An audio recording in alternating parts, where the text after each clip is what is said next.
Hey there, fashion friends. So, on today's episode, we are looking at 4 French style questions coming from Justine Leconte. Like, ride with me if you ride with me, you can slide with me if you feel like. Ride with me if you ride with me, you can slide with me if you feel like. I'm sure a lot of you are big fans of Justine Leconte's YouTube channel, as am I. If you're not familiar with Justine, she is a French fashion designer, and her channel has a lot of really good informational videos. I just really like her straightforward, cut to the chase approach to her episodes, and I always feel like I learn something new from her episodes, even when it's like a really saturated topic. Recently, I actually just watched a really old video of hers that I came across, and that episode is the 10 wardrobe essentials for French style. And basically in this video, she goes through 10 different essentials for French style, and at the end she asks 4 questions that the French stylish woman would be asking herself before bringing a piece into her wardrobe. And I think what I love so much about French and like the French style is that mindfulness, is that real intention for the pieces that they're bringing into their closets. I think by default, French end up being somewhat minimalistic in a way, and I think that comes from a lot of the fact that they have a lot less space than we do over here in America. But as well as that, I think that the French are very much into their quality over quantity in a lot of different aspects of their life. For today's episode, I just basically want to go through these 4 questions that Justine mentioned in this video. Just a little disclaimer, I'm not trying to steal Justine's credit or information. I'm simply just trying to recommunicate what she talked about in that video because it was more that I was inspired by her information and wanted to, again, reiterate her information with adding my own little 2 cents in for each question. Yeah.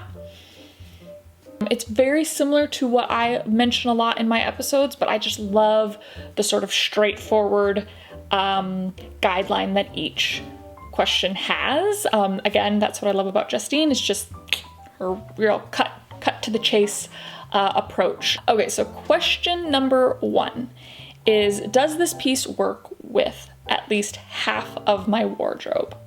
Why I love her question is that she's just real specific about saying half your wardrobe, which I think is a great guideline. If you've been watching my channel, that I mention this a lot, where I say when you are going to pull in a new piece into your wardrobe, whether it's, secondhand, new, a friend giving you a new piece, whatever it is, you got to make sure that that piece is going to go with your wardrobe to make that, wardrobe circle back to each other. How I normally shop is I shop with intention. And what I mean by shopping with intention is just only shopping when I know specifically what I need.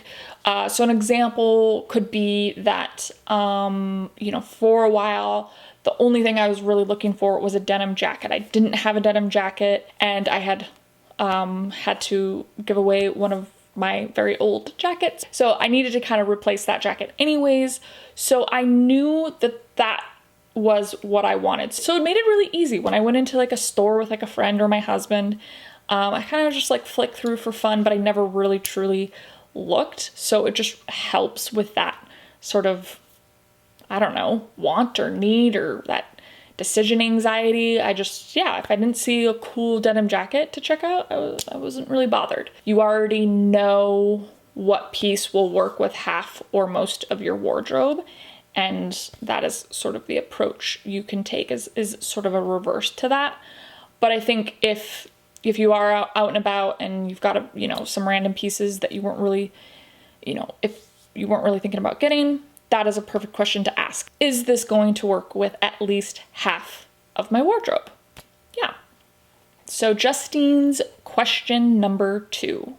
Will I love this in 10 to 20 years? Will I want to wear this in 10 to 20 years? I love this question because I speak to choosing pieces that are timeless all the time, but I never really give any real concrete guideline to that. And I think that saying, yeah, 10 to 20 years, am I gonna love this in 10 to 20 years? I think it's just an easy rule of thumb. This is why I think a majority of my clothes are black, white, and gray, because of the fact that they're very, I just don't really get sick of them. And they go with a lot, and I always feel good when I wear black, white, or gray, no matter what. Whereas when I choose other colors, I can get over color. I can get a little bit sick of color. I kind of go through my phases with color. To me, there's a difference between timeless colors and kind of bold, vibrant statement colors. So I'd say, yeah, timeless colors that I know work for me and that I've always worn and don't really get sick of. But again, this is to preference. So that's just my preference. I think there's plenty of people out there that don't get sick of color, that just love color and they just want color, color, color, color. If you see color and you see that, yeah, I will definitely wear this in 10 to 20 years, then great. But I think that's the thing that you need to be mindful of, not allowing yourself to just fall in love with something for that moment, kind of just being pulled in by the hype of like a trend or like a celebrity wearing it or something. It's not like you're then signing a contract that says like, you have to wear this piece for 10 years. Otherwise you have to give your whole wardrobe back. Like, it's not that serious. It's just more something to help you have that mindfulness when you're choosing a piece. Good little, what's his name? The little cricket that sits on your shoulder. What was his name? Jiminy Cricket. There we go. Yeah, it's just a little Jiminy Cricket sitting on your shoulder when you're picking a piece. It's gonna be like, oh, are you gonna wear that for 10 to 20 years? Yeah. Okay. So question number 3 from Justine. Is this high enough quality to handle 50 plus washes and still look good and not lose the shape? So this is a massive premise of my channel, is looking for the quality in our pieces, because having quality in our pieces means that it is going to last a lot longer and wear better over time.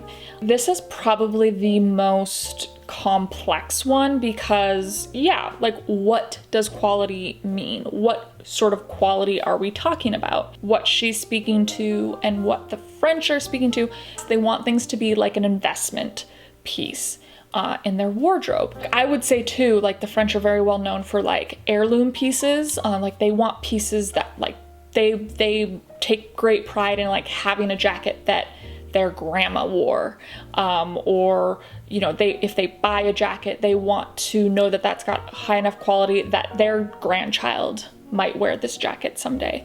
So I love that concept. I love the romance in that. And so I think just with quality, you need to have pieces that have quality fabrics, quality construction. So how do you know what good quality is? Well, this is definitely a very complex thing. This is something that I have been, learning about over years and years of working with clothes, like holding different pieces of clothing every single day, learning about different fabrics, different silhouettes, different stitching, different construction, can't talk. Unfortunately, it's not just a straight answer. So I actually am planning to make a video on this, on the what to look for in quality pieces. This is turning into a drinking game. Quality. I don't even know how many times I've said quality at this point. So, and I'm probably gonna say quite a few more times. So saddle up, partners. But for today's sake, I do wanna just touch on it a little bit. Just quick little tips is, one thing is just checking the weave of your fabric, looking to see how close the weave is, and then doing a little like kind of stretch test and seeing how tight that weave stays, because if you have a really, really loose weave, yeah, that fabric's not gonna last you a long time. As well as that, checking the seams. So just looking at the seams, looking at the construction.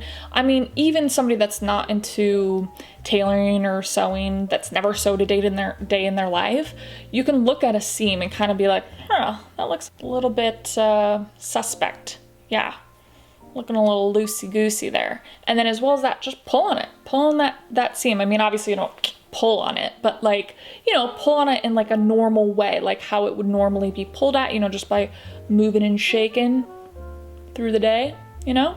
You want that seam to be nice and tight. You can feel it. Like if you pull that seam and you can feel some looseness, like feel it give, no good. You want to pull on that seam and feel that resistance. So yeah, those are just two things to kind of just have in your head to kind of test out when you find a piece. I am always talking about what to look for quality wise in my videos, but yeah, I really want to make a video that's just super concise and specific to just looking for quality. So question number 4 from Justine is actually not a question, it is a challenge.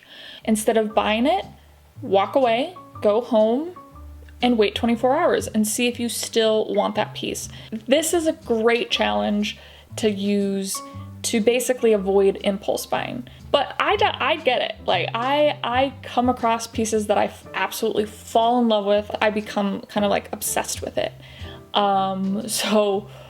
But it's kind of like, is this love or is this lust? You know, like you gotta give it a minute to really realize if this is something that you want to love for a really long time, if you want to really, you know, invest in it. Yeah, a lot of times I'll try to walk away and I'll just, you know, I'll save it to like my wish list or whatever it is.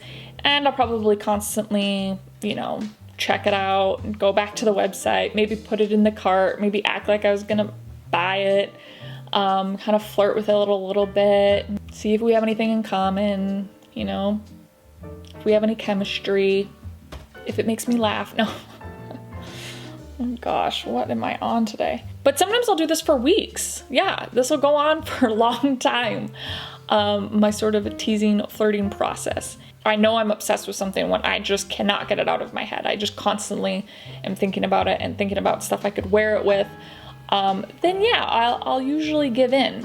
But I will usually try to see what I can pull out of my closet, what I can sell from my closet, something that I'm maybe not wearing as much. And again, it just adds a little bit of a challenge to the scenario if you kind of throw in that you've got to get rid of something to bring in that new piece. All right, so there we have it. 4 questions from Justine Leconte.